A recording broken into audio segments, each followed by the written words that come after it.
cousins, welcome back to the channel, guys.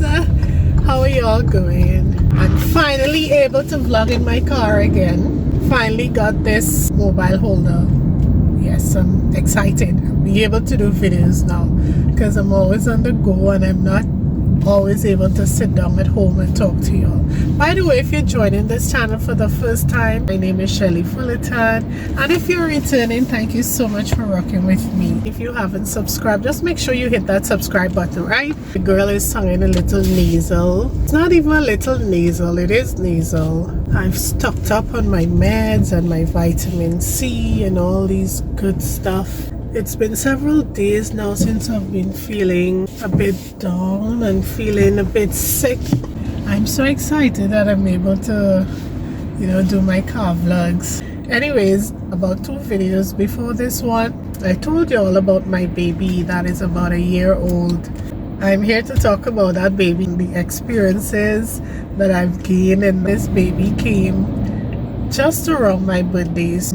I think I've done better than I thought and surpassed people's expectations. Once you believe and have confidence in yourself, I don't think anything that people say could move you from what you believe. The fact that people thought I wouldn't have done so well with my baby, it just motivated me to go above and beyond. I've learned so much since having this baby, and I'm talking about my car, guys. It's like my baby. Every time you have to spend on your vehicle, it's not no small money you're spending. You're spending big money. Wash and clean my car myself. Only like when I'm really tired, I will go to car wash and get a clean. It's just like you having your baby and you want the grandma or relative just to take the child for a moment. You think differently when you have a vehicle because you have to consider your fuel consumption. I budget my fuel expense for the month, so that means I have to be mindful of wherever I decided to go. I guess I would have budgeted for emergencies. My baby got a few scratches and I could explain all. If I'm in a rush, I'm late, I'm trying to park. It's not anything bad. It's very low on the cards, but I can live with that for now because I don't intend to go and to get rid of all the scratches. Right before I started driving, I was afraid to get on the road. How do these people manage on the road? It looks scary, but when you get into the car yourself and you started driving, you see how simple and how easy it is. I used to be afraid to change lanes, but it's very simple. My mirrors are my best friend. You have to drive for yourself and the other people. Not everybody is a careful driver out here. There's some really careless and reckless driver. Since I've been on the road, I think I've developed road rage.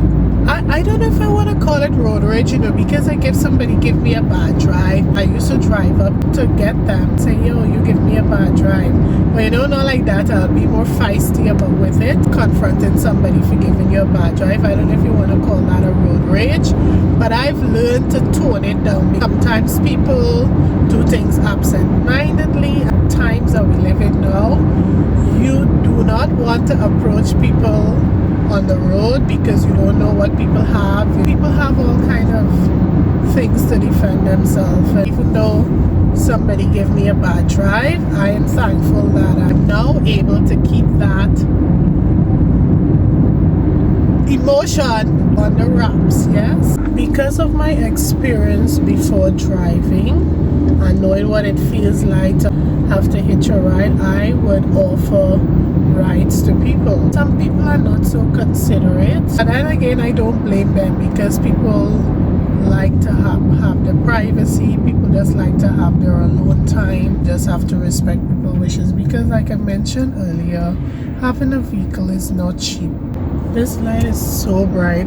People would tell me all the time, I have a car and that I can go places, go and have fun. Not every time you feel like driving, and as I mentioned before, you're on a fuel budget. I love to sleep, so the little free time I have, I would just spend that day sleeping. Unless I have like company, we want to go like on a road trip and get things to eat, then yeah, that is my thing. Every month I have to make sure and put aside a car savings. You never know what may happen and you may need to purchase a tire, but it's a new car.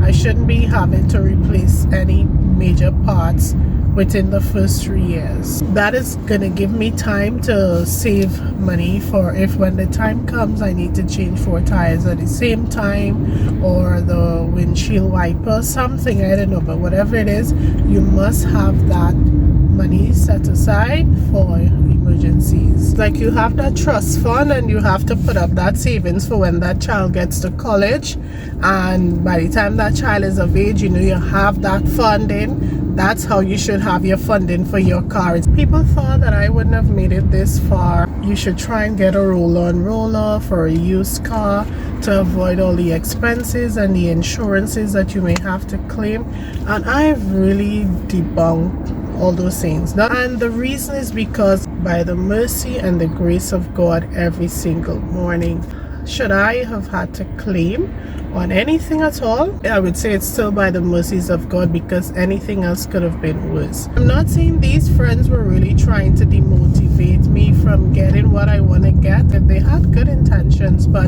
at the end of the day, that decision lies with you. Reminded me of a book that I read by Dr. Ben Carson, Taking the Risk. Taking the risk is either to do or not to do. That decision is yours. You must be able to make sense out of the things that people are telling you. I have a way of, when people try to tell me I can't do things, it motivates me more to prove them wrong. My advice to you is, if you want to do something, go after it. If you have made it this far, you are the real MVP. Watch these videos right here. Take care, guys. Bye. Oh yeah, I got a table for two.